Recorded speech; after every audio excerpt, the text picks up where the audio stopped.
Hello, Sunday vlog చూసేద్దాము. నేనైతే ice cream పార్లర్కి వచ్చాను. మా పిల్లల కోసం ఐస్ క్రీమ్ తీసుకుందామని, ఇక్కడ ఫ్లేవర్స్ తీసుకుందామని చూస్తున్నాను. ఏ ఫ్లేవర్ అయితే బాగుంటుందని. బైక్లో రావడం వల్ల గాలికి చుట్టంతా చెదిరిపోయింది. ఓకే, వీడియోస్ అయితే చూసేద్దాము. నేనైతే బటర్ స్కాచ్ తీసుకున్నాను, పిల్లలకి టేస్ట్ బాగుంటుంది అనేసి. సండే ఐస్ క్రీమ్ ఏంటంటే వేరే బయటికి తీసుకెళ్దామని చెప్పి పిల్లల్ని తీసుకెళ్ళలేదు. వాళ్ళు హట్ అవ్వకోకుండా ఉండాలని తీసుకున్నాము ఐస్ క్రీము.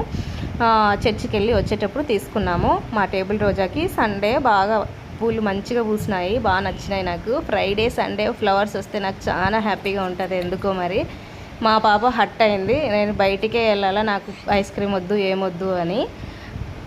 సరే అయితే తిన్న తర్వాత చూద్దాంలే, ఖచ్చితంగా నీకు నచ్చకపోతే పోదామని చెప్పేసినాము.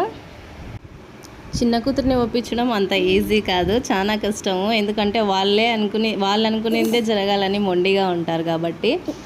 ఏమైనా కన్విన్స్ చేశాను, ఫస్ట్ టేస్ట్ చూడు తర్వాత చూద్దాము నచ్చకపోతే అని. వేసే లోపలనే పిల్లలకి చాలా తొందర అయిపోయింది. ఎందుకంటే చాక్లెట్స్ అన్నా ఐస్ క్రీమ్స్ అన్నా పిల్లలకి పిచ్చి కాబట్టి ఇంకా సర్వ్ చేసేద్దామని కూర్చున్నాం అందరమే. వద్దు అనింది కానీ వెయిట్ చేస్తుంది, ఎగ్జైటింగ్గా తినాలనిపించి. ఇంకా అందరికీ సర్వ్ చేసేసి నేను కూడా టేస్ట్ చూశాను, చాలా టేస్టీగా బాగుంది అనిపించింది. ఏమైనా మా పాప కన్విన్స్ అయింది హ్యాపీగా.